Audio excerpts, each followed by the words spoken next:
VMD 취업 서류와 면접, 포트폴리오 준비. 합격자들의 공통점 어떤 게 있을까요? 능력 있는 지원자는 많지만 기업이 정말로 뽑고 싶어하는 사람은 극히 일부라는 점 다들 공감하시죠? 오늘은 VMD 취업 시 필수로 준비해야 할 자기소개서 및 이력서 작성법과 면접 합격률을 높이는 방법을 알려드리겠습니다. 먼저 합격하는 자기소개서에는 공통점이 있습니다. 기업에서 자기소개서를 자유양식으로 요구할 때 정해진 질문이나 글자 수 제한이 없는 경우가 종종 있어요. 이럴 때는 질문을 4개에서 5개 정도로 구성을 잡는 것이 적당하며 각 질문당 500에서 600자 정도가 알맞습니다. 너무 길면 읽기가 어려워지고 핵심이 흐려질 수 있기 때문이죠. 또한 질문당 글자 수 제한이 있는 경우에는 반드시 기업이 제시한 기준에 맞추어야 합니다. 예를 들어 500자 내외라고 되어 있다면 최소한 400자 이상은 채우셔야 해요. 이때 중요한 것은 간결하고 명확한 표현으로 가독성을 높이는 것입니다. 자기소개서를 작성할 때는 막연한 경험보다 구체적인 수치와 사례를 넣어야 하는데요. 예를 들어 패션 VMD를 희망하는 지원자가 패션 브랜드에서 아르바이트를 하며 매출을 증대시켰다. 이런 경험을 적는다면 단순히 매출이 증가했다고 쓰기보다는 전년도 동월 대비 매출을 25% 성장시켰다. 4개의 프로젝트를 진행하며 매출을 15% 향상시켰다. 이렇게 구체적인 숫자를 포함하라는 것이죠. 다양한 경험을 나열하기보다는 한두 개의 핵심 경험에 집중하여 작성하는 것이 더 효과적입니다. 많은 사례를 짧게 언급하면 인상에 남지 않을 수 있습니다. 대신 중요한 사례를 하나 또는 2개 선택하여 그 경험에서 맡았던 역할, 느낀 점, 구체적인 성과 등을 자세히 적어야 합니다. 이렇게 작성하면 면접에서도 동일한 사례를 자세히 설명할 수 있어 일관성을 유지할 수 있습니다. 자기소개서에서 문단의 첫 문장은 핵심 메시지를 담는 것이 좋아요. 예를 들어 저는 모 회사에서 인턴 활동을 하며 창의적 문제 해결 능력을 활용하여 매출 성과를 10% 높였습니다. 이렇게 결론부터 밝히고 이어지는 문장에서 이를 뒷받침하는 구체적인 사례를 작성하는 방식입니다. 핵심 역량과 꼭 언급하고 싶은 부분을 앞에 나열해야 해요. 그 뒤에 나의 행동, 상황 설명 등을 쓰면 됩니다. 글자 수 제한이 있어서 분량을 맞추기 힘들다면 핵심 역량과 성과, 그리고 내가 취한 행동만 쓰면 돼요.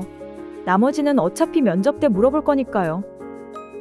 마지막으로 자기소개서와 이력서는 반드시 지원하는 직무와 기업의 특성에 맞추어 작성해야 합니다. 창의성, 열정, 리더십 등 다양한 어필 역량을 풀어내는 분들이 있는데요. 하지만 많은 역량을 강조하는 것도 좋지만 자신이 어떤 직무를 지원해 알맞은 역량을 적는 것을 추천해요.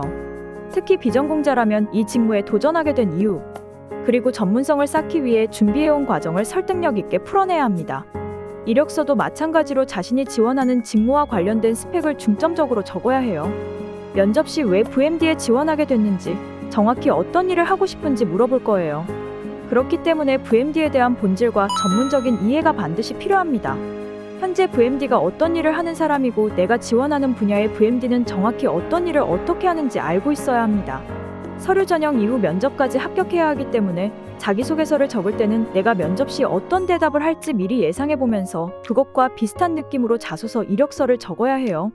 서류에서 보여준 경험과 역량이 면접에서도 이어지도록 일관성 있게 준비하는 것이 합격의 중요한 열쇠입니다. VMD 취업을 준비할 때 면접 대비는 철저하게 체계적으로 해야 합니다. 특히 학원에서 제공하는 면접 예상 질문 리스트를 활용해 준비하면 실전에 훨씬 수월하게 임할 수 있어요.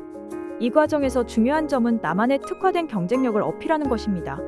많은 분들이 자신이 고졸이거나 비전공자라는 이유로 스펙 부족을 걱정하고 나이가 많아 걱정하는 경우도 있습니다. 하지만 이런 부분은 크게 신경 쓰지 않아도 되는데요. VMD 취업에서는 포트폴리오와 나의 역량이 가장 중요한 판단 기준이 되기 때문입니다. 지원하는 직무에 따라 기업에서 요구하는 강점은 다양할 수 있습니다. 예를 들어 시각 디자인 전공자라면 그래픽 디자인 능력을, 실내 건축 전공자라면 공간감과 구조 이해 능력을, 특정 브랜드에서의 아르바이트 경험이 있다면 현장 경험과 실무 이해도를 강조할 수 있습니다. 이처럼 본인의 전공과 경험을 기반으로 남들과 차별화된 강점을 찾아 어필하는 것이 중요합니다. 또한 일부 기업에서는 영어 능력이나 협동 경험을 요구하기도 하죠. 이 경우 자신의 준비 과정을 어필하며 해당 역량을 직무와 연결지어 설득력 있게 설명해야 합니다. 결국 기업이 원하는 역량과 나의 강점을 연결해 보여주는 것이 핵심이랍니다. 다음으로 면접과 프레젠테이션 노하우를 집중적으로 살펴볼게요. 면접에서 가장 중요한 것은 첫 질문에 대한 답변입니다. 이 첫 질문은 면접의 분위기를 좌우하는 중요한 순간이며 지원하는 분야에 따라 질문의 성격이 달라질 수 있는데요. 직무와 관련된 필수 지식을 묻는 질문이 나올 수도 있고 간단한 1분 자기소개를 요구받을 수도 있습니다. 여기서 중요한 포인트는 어떤 질문이든 자신을 잘 표현할 수 있는 키워드 하나와 지원하는 회사의 이슈와 강점 등에 대한 연관 키워드 하나를 미리 준비해 가는 것이에요. 이 두 가지 키워드를 중심으로 답변을 구성하면 대화의 흐름이 탄탄해지면서 당황하지 않고 자연스럽게 이야기를 이어갈 수 있습니다. 또한 면접에서는 자기소개서에 적은 내용을 기반으로 일관성을 유지하는 것이 매우 중요합니다. 자기소개서에서 강조한 자신의 강점이나 직무 관련 경험을 면접에서도 끝까지 유지하며 일관되게 어필해야 신뢰를 줄 수 있거든요. 만약 면접 중 논점이 흐려지거나 자기소개서와 모순되는 답변을 한다면 면접관은 지원자의 태도나 성실성을 의심할 수 있습니다. 더불어 부정확한 추측성 답변은 반드시 피해야 합니다. 유연하게 대답하는 것과 부정확하게 답변하는 것은 다릅니다. 자신이 모르는 질문을 받았을 때는 솔직하게 모른다고 인정하는 것이 오히려 신뢰를 얻는 방법이에요. 만약 추측성 답변을 하게 된다면 이는 직무 지식이 부족하거나 자만하는 사람으로 보일 수 있어 부정적인 인상을 줄 수 있어요. 실제로 회사 업무 시 부정확한 상황 파악으로 자기 뜻대로 일을 처리하며 문제가 더 커지는 일이 굉장히 위험한 부분인데 면접관들은 이런 부분을 사전에 방지하고자 부정확한 추측성 답변자들을 거르고 있습니다. 면접 준비는 충분한 연습이 필수입니다. 자신의 자소서와 이력서를 보면서 제3자의 입장으로 면접관이 어떤 질문을 할지 예상해보는 것이죠. VMD 학원을 찾고 계시는 분이라면 학원에서 취업 세미나와 이력서 및 자소서 컨설팅, 모의 면접 등의 과정을 무료로 제공하는지 미리 알아보는 것이 좋습니다. 전문가와 함께 면접을 준비하면 해당 기업과 업계에 대한 이해도를 높이고 회사별로 선호하는 면접 태도나 복장을 알 수 있어 더 효과적인 준비가 가능해요. 블라인드 면접 확대, AI 채용 프로세스 도입, 수시 채용 등 최신 면접 트렌드를 빠르게 분석하는 것은 물론 해당 직무가 요구하는 역량과 이를 뒷받침할 수 있는 경험을 연결시켜 매끄럽고 자신감 있게 말하는 것이 중요합니다. 기업마다 면접 스타일이 다르다는 점도 고려해야 하는데요. 많은 VMD 취준생분들이 목표로 하는 대기업 두 군데를 예시로 들어볼게요. 삼성물산은 상황 문제를 제시하여 논리 전개, 문제 해결 능력, 커뮤니케이션 스킬을 평가하는 데 중점을 두며 LG생활건강과 LF는 일목요연한 답변과 진실성 있는 스토리텔링을 중요시합니다. 이처럼 각 기업이 중점적으로 보는 요소를 사전에 조사해 준비해야 합니다. 이런 부분들을 포함해 면접 스크립트 작성부터 나의 경험을 살린 개인별 맞춤 서류, 기업과 직무에 맞는 체계적인 답변 방향 준비는 VMD 전문기관 비스쿨의 취업 세미나에서 도와드리고 있으니 혼자 준비하기 막막한 분들은 참고하시면 좋겠습니다. 각 기업에서 어떤 것을 중점적으로 보는지 충분히 미리 조사해 두는 것이 중요합니다.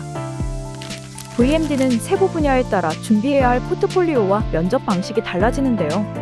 패션 VMD의 경우 트렌드 분석 능력, 스타일링 감각, 창의적인 디스플레이 구성 능력이 중요하며 포트폴리오에는 매장 디스플레이 사례나 시즌별 테마를 적용한 프로젝트를 포함해 브랜드 아이덴티티를 강조하는 것이 좋습니다. 코스메틱 VMD는 제품과 매장 이미지를 연결하는 능력이 핵심이며 소비자 시선을 끌기 위한 창의적인 레이아웃과 조명 활용 방안을 담은 포트폴리오를 준비해야 합니다.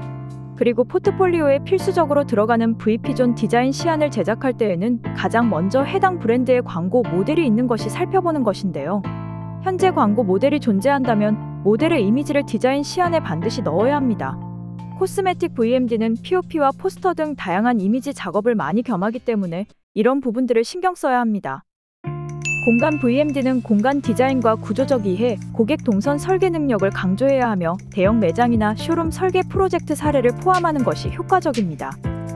마지막으로 백화점 VMD는 다양한 브랜드를 조화롭게 디스플레이할 수 있는 능력이 필요하며 시즌 테마나 이벤트 공간 디스플레이 기획 사례를 중심으로 포트폴리오를 구성해야 하죠. 이 모든 준비는 결국 자신을 차별화하는 데 초점이 맞춰져야 합니다. 각 분야에서 자신의 강점과 경쟁력을 잘 어필하면서 기업과 직무에 적합한 인재임을 보여주는 것이 중요해요. 철저한 준비와 연습을 통해 면접에 자신감 있게 임하세요. 지금까지 VMD 서류 및 면접 준비와 분야별 포트폴리오 작성 노하우에 대해 알아봤습니다. 면접은 단순히 답변만 잘한다고 끝나는 것이 아니라 지원자가 회사와 직무에 적합한지 보여주는 종합적인 과정이에요. 모의 면접과 취업 세미나를 활용하여 철저히 준비하고 연습하면서 나만의 색깔로 돋보이는 지원자가 되시길 바랍니다. 여러분의 성공적인 취업을 응원합니다. 감사합니다.